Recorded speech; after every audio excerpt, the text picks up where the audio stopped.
Good morning all of you. देखिए class, आज हम एक भारतीय इतिहास का बहुत ही महत्वपूर्ण टॉपिक लेकर आए हैं, गुप्त साम्राज्य। आज हम गुप्त वंशावली या गुप्तों के बारे में जानकारी लेंगे। देखिए गुप्त काल जो है वो भारतीय इतिहास के स्वर्ण काल के नाम से जाना जाता है।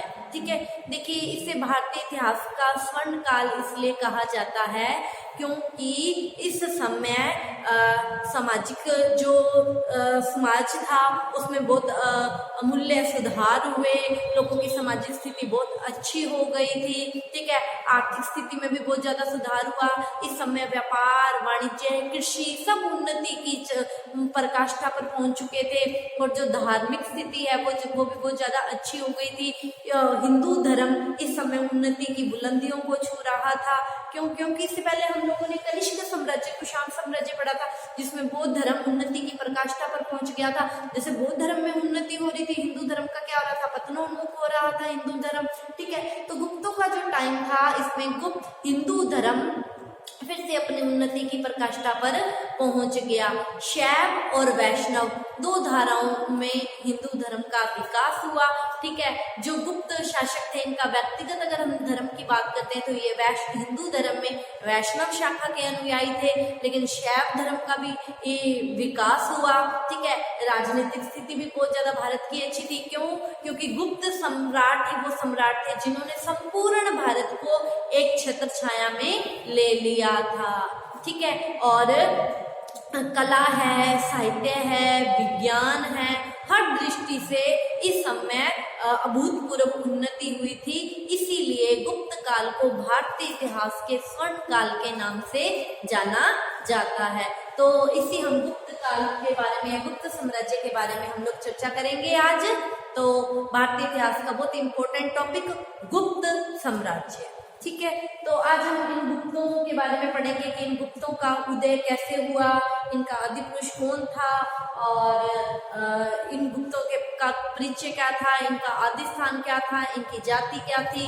गुप्तों के बारे में आइए चर्चा करते हैं। देखिए कनिष्क हम लोगों ने पढ़ा था, इससे पहले कुषाण साम्राज्य के बारे में पढ़ा था, तो हम लोगों ने कनिष्क पढ़ा। ठीक है, तो कनिष्क की मृत्यु के पश्चात क्या हो गया, कोई भी शक्तिशाली सम्राट गद्दी पर नहीं बैठ सका जो कुषाण साम्राज्य को कनिष्क की तरह संभाल सकता। तो कनिष्क की मृत्यु के पश्चात क्या हो गया, कुषाण साम्राज्य पतनोन्मुख होने लग गया। कुषाण साम्राज्य का क्या होने लग गया, पतन होने लग गया। देखिए हम लोगों ने पढ़ा था कि कनिष्क ने योद्धे जाति को पराजित किया था। योद्धे जाति जिसको अपने पे बड़ा घमंड था, कनिष्क ने क्या किया था, इस जाति को पराजित किया था। तो कनिष्क की मृत्यु के पश्चात योद्धे जाति ने क्या किया, अपनी स्वतंत्रता की घोषणा कर दी। ठीक है, और सतलज की घाटी में जो कुषाणों का जो साम्राज्य था उस पर अपना अधिकार कर लिया। सतलज और यमुना के बीच के प्रदेशों में अब जो कुषाण साम्राज्य था या जो कुषाणों की सत्ता थी वो क्या कर दी, इन योद्धे जाति ने क्या कर दी, समाप्त कर दी। ठीक है, अब क्या हो गया कि उत्तर पश्चिम अगर हम भारत की बात करते हैं तो अगर हम बात करते हैं पाटलिपुत्र, ठीक है, तो पाटलिपुत्र की हम बात करते हैं तो पाटलिपुत्र के जो उत्तर पूर्व का एरिया था वहां पर लिच्छवियों की सत्ता स्थापित हो गई। और जो दक्षिणी भारत था गोदावरी नदी के आसपास का, यहाँ पर इक्ष्वाकु वंश आ गया। और कृष्णा नदी के जो दक्षिण का भाग था यहाँ पर चोल, पांड्या और पल्लव आदि राजाओं का क्या हो गया, शासन स्थापित हो गया। मतलब कहने को हम स्पष्ट रूप से ये कह सकते हैं कि भारत में क्या हो गया, एक सार्वभौमिक सत्ता का अभाव हो गया। सार्वभौमिक मतलब एक सारी उस सत्ता का क्या हो गया, अभाव हो गया। भारत क्या है, छोटे छोटे टुकड़ों में बट गया। ठीक है, तो इन छोटे छोटे टुकड़ों को एक करने का जो कार्य किया वो कार्य इन गुप्त राजाओं ने ही किया।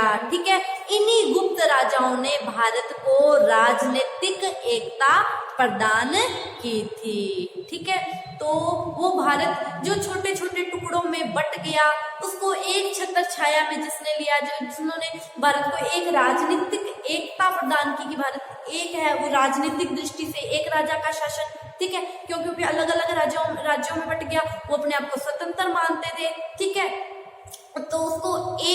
राजनीतिक एकता में लेने का जो कार्य है वो किसने किया, वो इसी गुप्तों ने किया। मतलब देश क्या हो चुका था, विभाजित हो चुका था, अराजकता की स्थिति पैदा हो गई थी। ठीक है, तो उस भारत को उस अराजकता की स्थिति से निकालने और राजनीतिक एकता प्रदान करने का कार्य गुप्तों ने किया। तो अब हम उन्हीं गुप्तों का परिचय पढ़ेंगे कि ये गुप्त कौन थे। ठीक है, तो देखिए अगर हम गुप्तों की बात करते हैं तो गुप्त सम्राटों के जो लेख हैं उसमें कहीं भी इनकी जाति का उल्लेख नहीं मिलता है। तो इनकी जाति को लेकर इतिहासकारों में क्या है, मतभेद है। अलग अलग इतिहासकार इनकी जाति के बारे में अलग अलग मत देते हैं।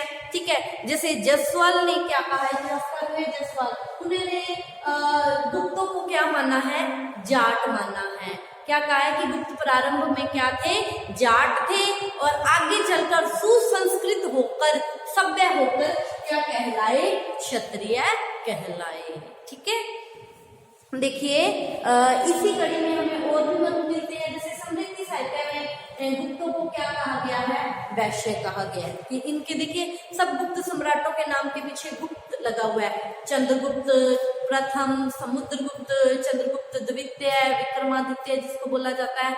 ठीक है, इन कुमार गुप्त है, स्कंदगुप्त है, सबके नाम के पीछे जो गुप्त लगा हुआ है। समृद्धि साहित्य ये कहता है कि गुप्त जो है वो वैश्य वर्ण में आते थे। ठीक है, तो अतः ये जो गुप्त वंश था ये क्या थे, वैश्य थे। ठीक है, क्या थे, वैश्य थे। इन्हें वैश्यों की उपाधि दी गई है।